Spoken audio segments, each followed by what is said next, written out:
Hey Alex, how much pride do you take on those, those long runs? You gotta have the blocking downfield to make them happen, just helping the deals that, been emphasized all offseason. Yeah, it's been huge ever since Coach Rule and staff came here. Coach McGuire, we always emphasize it every day in practice. We're touchdown blocks as receivers. We're usually the last line or the last block before the run breaks or whatever it is. So we take a lot of pride in it. And it's just showing love for your teammates because you want them to be successful. And if you don't make those blocks, those runs won't happen sometimes. So. As the offense has evolved, as Heinrich said on Saturday, you guys have had to institute more perimeter blocking in addition to downfield with the receivers. You run an option, so there's some changes there with what the receivers are asked to do.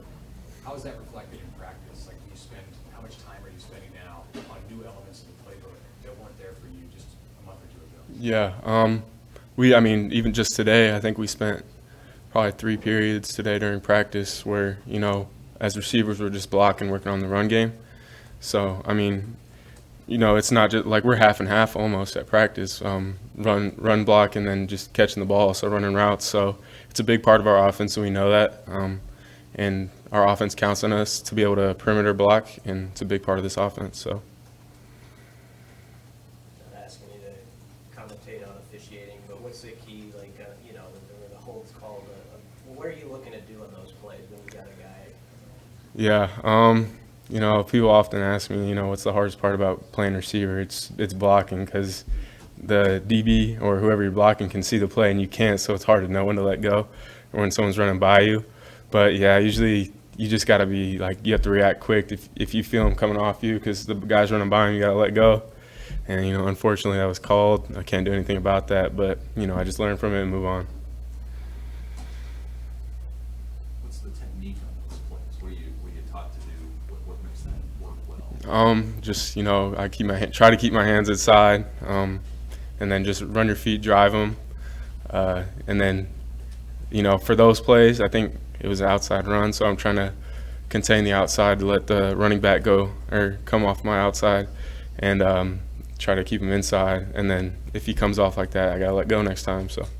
How have you seen Heinrich get more comfortable in the huddle at practice, just in these last 2 weeks in general? Yeah, I said after the Northern Illinois game, that was his first start, but felt like he's been starting here for 3 years, the way he handled himself and how confident he played. And then that carried into last week too. He just seems very comfortable out there. I think his confidence has gone way up just playing in those games, getting those reps. He's very confident out there. Out in practice, he's been way more of a leader. He's very vocal, and he has all the attributes that you want out of a quarterback in terms of leadership. So he's doing really well at that right now. How similar are you guys? You both really came out of nowhere this year of not being on the field till now being starters. Yeah, me and Heinrich, we came up together, same class. We've both been on the scout team the last 2 years. He's been my scout team quarterback, so it's kind of, like you said, the same path. We built some chemistry together, but we've kind of gone through the same journey. First 2 years scout team, new coaching staff, just putting in work and showing what we can do to this new coaching staff, getting a chance, and then trying to be able to put that on the field. So I'd say me and Heinrich are very similar when it comes to that, just the journey we've taken to get to this point. You get much of a sense of what it's like for him to be, you're a receiver who's from the state and has moved into a starting role.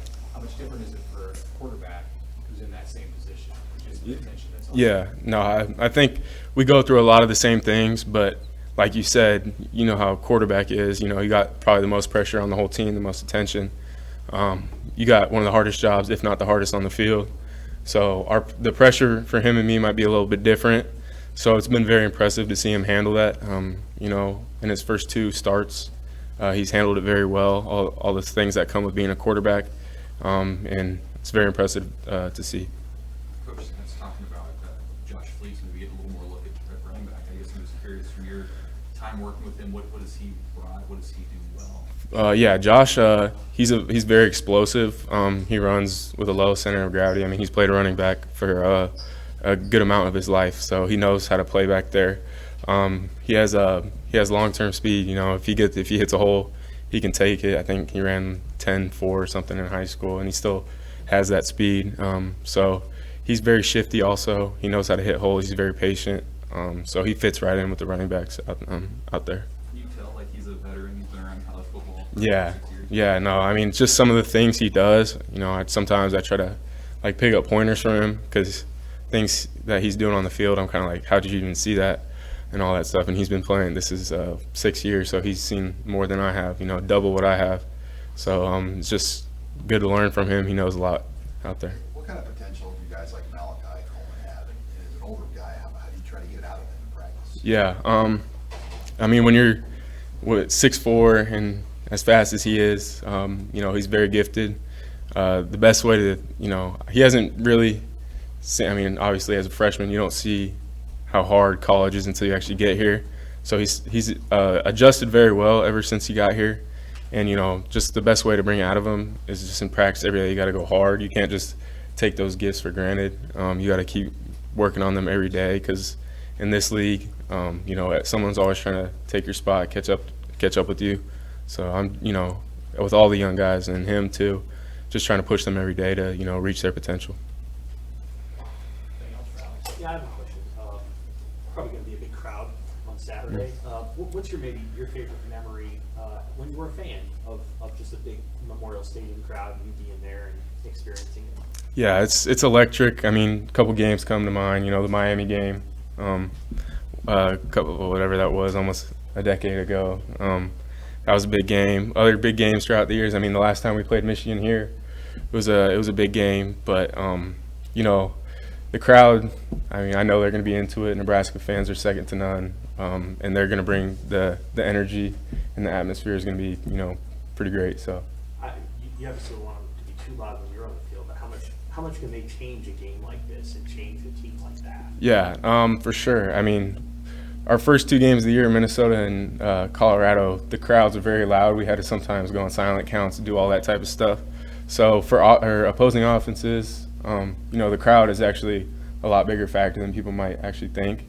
So, you know, if they're loud out there, it's going to, you know, help our defense. And then, I mean, you know, it kind of rattles the other team too. So, you know, the crowd plays a big factor. All right, thank you. Thank you.